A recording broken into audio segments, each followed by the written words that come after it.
Welcome to After Prison Show, the realest prison YouTube channel in the universe, in the entire galaxy. After Prison Show, about exactly that, everything in relation to life after prison. It's here where you could laugh, cry, learn something, and hopefully be motivated to stay your ass out of prison. Especially if you've already been there once or twice or even 8 times. And if you have, this channel is that much more important because right now we're all living life after prison.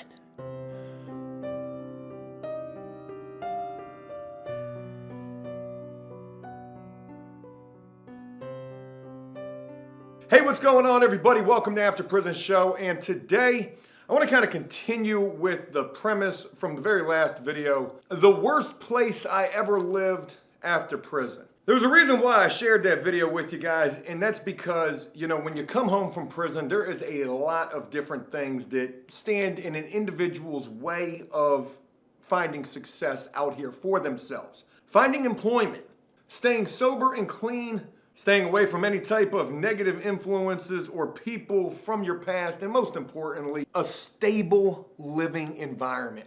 I believe truly that a stable living environment is probably the number one thing that a person needs when they first come home from prison. Because think about this. In most cases, a person is going to come home sober and clean unless they were getting high in prison. Well, they've already booked their ticket going back. But that's not necessarily true, because a very good friend of mine was getting high in prison and they came home and turned into a super success. I'm not going to put that person out there because they are very successful right now. One of the very few After Prison Show success stories. I've probably already said too much. Jokashi! Leave it alone. But the living situation, having a stable, safe place to live, is probably hands down the number one thing that plays into a guy or gal's chances of being successful out here in the free world. Because without that, everything else is going to crumble. And if you don't have that, then one thing is going to lead to the next thing, and then before you know it, you're getting high again, you're cutting off catalytic converters, and you already got a probation violation. You've got fresh charges, and you're on your way back to prison. Stable living environment. And today, folks, with that thought, I don't know what the hand gestures are all about. I'm on day number 8, I believe, of no smoking. I am feeling super strange. But day 8, that's a big accomplishment. Today I want to talk to you guys about some of the most unhealthy living situations or places where somebody can live after prison. And I have certainly found myself in a few of those as well. I'm going to share a couple of stories with you guys and, also some thoughts. So that's what this is going to be about. So I hope that this is a video that you enjoy. But let's go ahead and get right up into this. Let's go ahead and dive head first up into these stories and this information in this video. When a person is coming home, they don't really have a whole hell of a lot of options, or maybe they do. You think about where a person is going to be able to go live at. 99% of the time, they're not going to any place of their own. They're going to a family member's house, mom or dad's house, a brother, a sister, maybe even their kid's house, a girlfriend, a pen pal, a friend, an ex-girlfriend, a room for rent, a halfway house, a shelter. Those are about the multitude of options that a person has. And a lot of people coming home, they don't have half of those options. In a lot of cases, it's either the halfway house or the shelter or nothing. You're coming home to nothing, to living up under a bridge. And I say that not trying to be funny at all, but there was a person that we featured here on After Prison Show who ended up living under a bridge. And I don't mention that because I feel sorry for the person. I mean, this was ultimately because of the choices that they made. They messed up every opportunity that they had, and lo and behold, they ended up under a bridge. No Red Hot Chili Pepper song. So a halfway house or a shelter isn't the worst idea. I mean, the alternative could be living under a bridge, but not all halfway houses and shelters are good environments. A lot of halfway houses are filled with drug usage, hell, even drug sales taking place out of these places. Same thing with the homeless shelter. There's probably dope boys that hang out right in front of the homeless shelters. And you know, some people don't have but those options. And if that's all a person has, well, you know, what are you gonna do? My own personal advice would be, even though it's not the most ideal situation, and then you gotta tack in the rules and the curfews, and dudes ain't really trying to hear that. But again, if I were to offer any of my own personal advice, it would be, yo, you have got to do what you gotta do to get where you wanna go. You gotta do what you gotta do to be able to do what you wanna do. That was actually something they tried to teach us in prison, but it's pretty cliche. Nonetheless, even though a halfway house or shelter may not be the most ideal situation, if you can keep your nose clean, no pun intended, I mean that with every literal sense of the term, try to find some sort of employment and then start looking for something better. And what's better? Maybe a room for rent. I just shared a story about the worst place that I ever lived after prison, and it was just that, a room for rent. But old Joe was young Joe, little pistol starter, little you couldn't tell me nothing. You know, had I used that situation in a more positive way, it could have probably been an okay situation. But I wasn't ready. Not everybody's gonna be ready after the first or second time. It's gonna take 5, 10 times. Sometimes some people don't learn, but the hardest possible way. Maybe a cunt hair shy of a life sentence or death. And honestly, I feel like I was somewhere right in that wheelhouse. So with the fact that I've titled this, you know, the most unhealthy places you could live after prison, make no mistake of it, a halfway house and a shelter in certain regards at certain facilities, they are gonna be just that. Unhealthy situations that are gonna be more prone to you failing there, or you're gonna be more prone to failing there because of the outside influence, the other people, what they're doing, what's available to you, what's right there in your face. The lack of positivity. You might be surrounded by so much negativity and dudes just talking so much trash about the program or the halfway house or the shelter that you just feed right into that. I've said this many times in the past, and I'm gonna say this again. You know, prison isn't even really the hardest part. It's the whole coming home after prison and really trying to get your shit together. That's really the hardest part. Feeling like you're Billy Badass out there. Yo, I just been to prison. I was cutting off the catalytic converters off of gas-powered golf carts and go-karts. God, that was a bar right there. You can't tell me nothing. A halfway house with a 9 o'clock curfew? Shit me. Hey, they got some spots open underneath that bridge. Yeah, because that's where you're going to wind up when you don't want to follow the rules, the regulations, the guidelines, the curfews, all of that. You're going to find yourself with a violation and on your way right back to where you just left from. And you ain't gonna be Billy Badass up in there. You're gonna be looking dumb as a bitch. When they like, damn, you just leave Jay Smooth, you back already? It ain't been 6 hours. You just left 6 hours ago. I don't know if we've ever addressed that before here on After Prison Show, but I would love to know, what's the fastest amount of time that anybody's ever gotten locked back up again? I know we've probably did a prison-related news story in the past where a guy got out and a couple of hours later got locked right back up again, so maybe there's that. Yeah, we probably have addressed it, now that I think about it. Let's go ahead and move on, because there's a couple of stories that I want to share with you guys in this video. Two stories for you. The first story I want to share with you guys is about a particular living situation that I found myself in that was absolutely unhealthy. Yeah, this was a bad living situation. Okay, I'm trying to remember. Had I been to prison? Nope. This would lead up to me going to prison for the very first time. I think so, right? Was it? No, it was even before that. It was even before I went to prison for the very first time.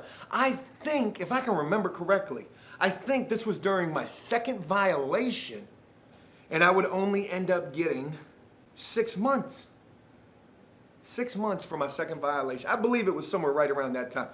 Now, the crazy thing about this is I was already on the run when this took place, but it was still a very unhealthy living situation, and the fact that I was a wanted fugitive did not help the situation at all. You know what? When I think about unhealthy living situations, pretty much everywhere that I ever lived, a hotel room, the motel, not the Holiday Inn. The hotel, the motel, the Holiday Inn. Wasn't that an old Chingy song? Whatever happened to him? Yo, motels definitely got to make the list on unhealthy places where you can live at. Yeah, they definitely do. I've been in quite a few of those where the drugs is literally right next door. And Joe's going over there like, hey, you in there? You in there? Hey, I just read your reviews on Yelp. You got 3 stars, but you good? You good? This bar stool right here, nice prop. Also a really hard-ass thing to sit on. I already got 1 hemorrhoid from sitting on here. Straight blood coming out of my ass. That's probably TMI, but just wanted to share. Yeah, I got super off track right there. I do apologize. I was on the run and I had nowhere to go. Now what's crazy about this is also when I mentioned in the last video about renting the room and that being one of the worst places I ever lived after prison, and I said that I got these shroom stories that I want to share with you guys. Well, this story ties into the shroom stories. It's like I'm doing sign language in this video. This story ties into the shroom story. It's actually the very end of the shroom run. But I'm gonna share it with you guys anyways. I had nowhere to go, I'm on the run, and the only place that I had available to me was a friend of mine. A friend of mine who was up to no good themselves.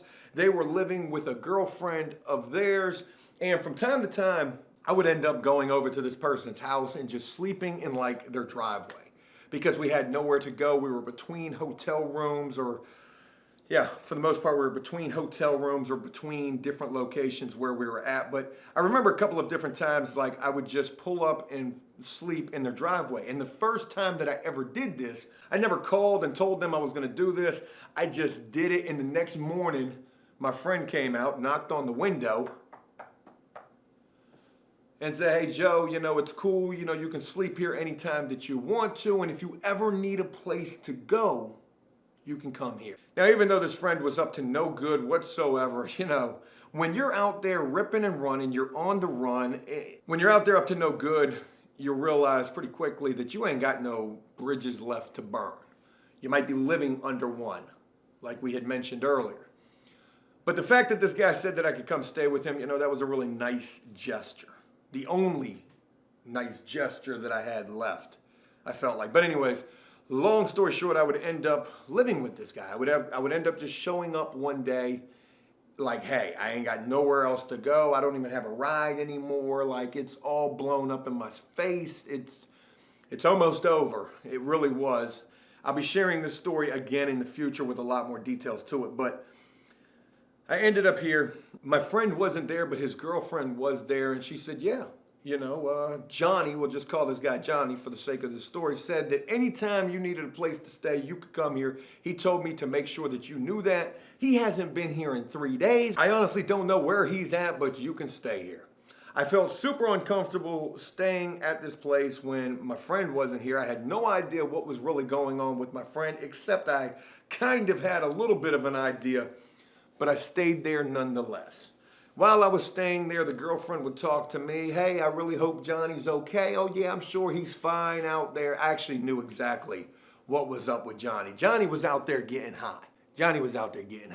And Joe wasn't getting high during this time. You know, Joe had dabbled. Joe was a recreational crack smoker at this time, or, you know, fire pow doer. That would be the cocaine. But, you know, I really wasn't doing too much in terms of drugs. I was just messing up a lot. I'm on the run. I got the bunk shrooms. Yeah, it was a really bad time. While I was staying here sleeping on this couch, all of a sudden, Johnny would come walking down the street, and the girlfriend was super happy, ecstatic to see him coming home. I think one of the things I forgot to mention was, you know, she was under the impression, or she was thinking that this guy was cheating on her. And she was asking me, Joe, do you think Johnny's out there cheating on me? I don't think Johnny's out there cheating. I mean, he could, but I really doubt it. I seriously doubt it. He's probably just working. Yeah, for 72 hours straight, he's probably just working. He's a really hard worker. Yeah, he was definitely not working. He was working something, but he wasn't working no job. Johnny came home, his eyes were the size of cartoon characters, but he was super cool seeing me. Hey Joe, hey Joe, hey Joe, hey Joe, hey Joe. It's good that you're here. We would kick it a little bit. Johnny would go off, be gone for, quite a while. Sometimes a day, sometimes 2 days. And I probably stayed at this place for maybe a month. But I will never forget this one day. I was sleeping. I actually ended up getting a little guest nook with a little mattress on the floor. That's where I slept at. I will never forget this one day. I got woken up to both of them standing right in my doorway. Johnny's arm wrapped around his girl. And this was a really freaky thing. I woke up to the girl saying, Joe, wake up. Wake up, Joe. Wake up. I had no idea what was going on. Maybe the cops are here to come arrest me. I got no idea what's going on. Why are you waking me up and why are you so happy to be doing so? I finally woke up and the girl was like, Joe, you'll never believe it. Guess what? I said, what? God, what time is it? 11 o'clock in the morning? Yo, it's not even 1 o'clock yet. Y'all waking me up? And when you're on the run, you don't get up no time early. She said, guess what, Joe? Johnny's not cheating on me. Okay, that's really great. Oh, that's really great. It's not even 1 o'clock. Why are we talking about this right now? Can't this wait until the afternoon soap operas come on? He's not cheating on me. He's just smoking crack. Verbatim or something along those lines. Those were her words. He's not cheating on me. He's just smoking crack.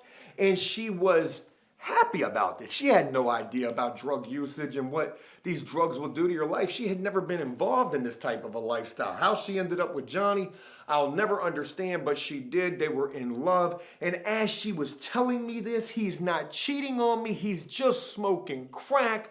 Johnny, with his arm wrapped around her, put that glass to his lips like,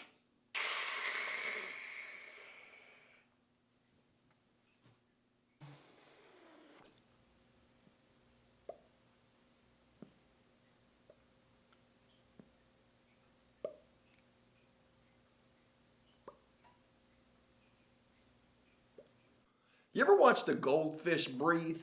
That's what somebody smoking crack looks like when they just took a big old blast. Like a goldfish. Yeah, the cat was out of the bag right then and there and life was good.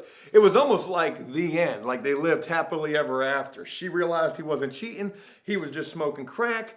And all of this would lead to me ending up smoking crack as well. Because when you're around it, you're gonna do it, especially if you've done drugs or you got nothing to lose because you're on the run. And that's why I share this as a very unhealthy place to live at. I was unhealthy myself, being that, I'm bringing the possibility of the police coming and kicking down their door at any time.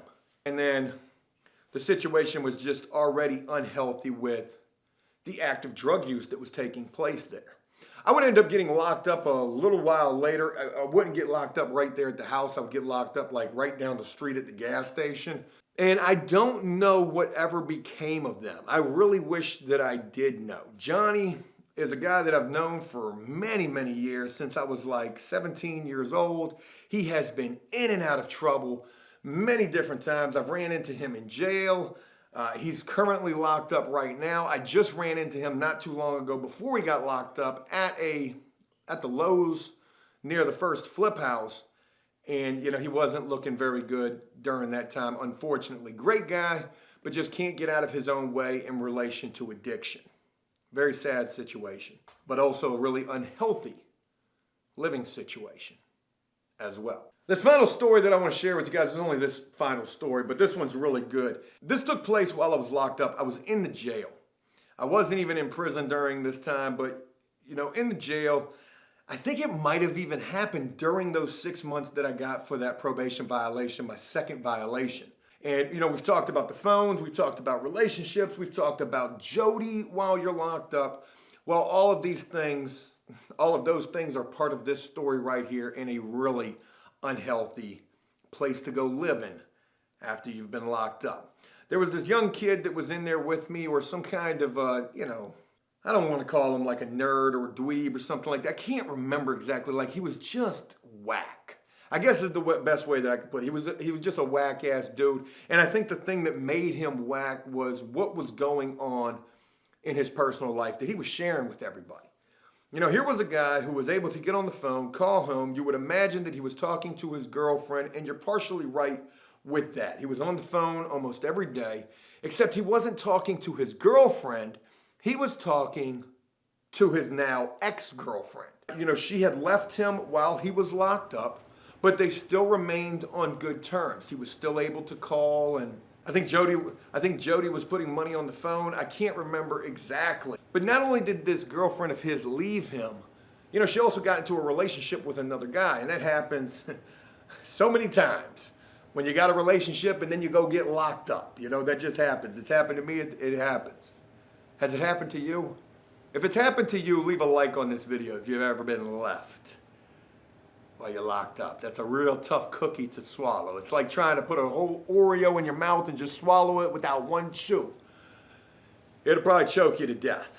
The girl left him, she moved on, she was in another relationship. Dude had nowhere to go. Nowheres to go at all. He wasn't trying to go to no shelter, he wasn't trying to go to no halfway house. We're in the jail. Ain't nobody trying to leave from the jail and go to a halfway house or to a shelter. That's just not cool. At least that was my mentality back, you know, during this time. And it just really showcases, like, you gotta reach a point in your life when you're ready to just say, you know what? It don't matter if it's cool or if it's like what I wanna do. You gotta reach that point where you just say, I gotta do what I got to do. Damn, I just spit a huge loogie on the carpet. I gotta do what I got to do for me. Dude had nowhere to go. The girlfriend left him. She was now his ex-girlfriend. She had found Jody. This dude was going home to live on the couch of his no longer girlfriend but ex-girlfriend's place while she's in there with Jody or whoever it was. Maybe it was his friend. Could you imagine coming home? You coming home, it's your first day coming home, you're going home to a situation like that. No, you bitter as hell that your girl done left you while you locked up and she done moved on with somebody else. And who knows, maybe you coming home rekindles the relationship. Maybe that's the plan all along. Maybe Jody's just there for the part-time, the meantime, the in-between time. But you best believe when you get home on that first night, when you sleeping on that couch trying to get comfortable and you can't sleep because all you hearing is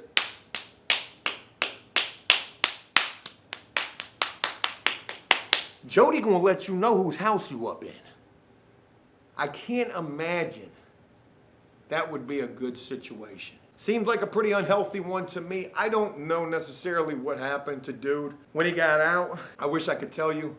But even back then when my mindset was a little pistol starter, little young Joe, little Jay Smooth, even back then with the wrong mentality, I knew that that situation right there was definitely not a situation that was gonna be a healthy one for a guy to go home to. I wanted to share all of this with you guys in this video, and I truly hope that this was something that you enjoyed. And if you did so, please leave a like and a comment letting me know exactly what you thought about this video and about what I've shared in this. And also, if there's anything that you would like to incorporate, please do so down in the comment section below.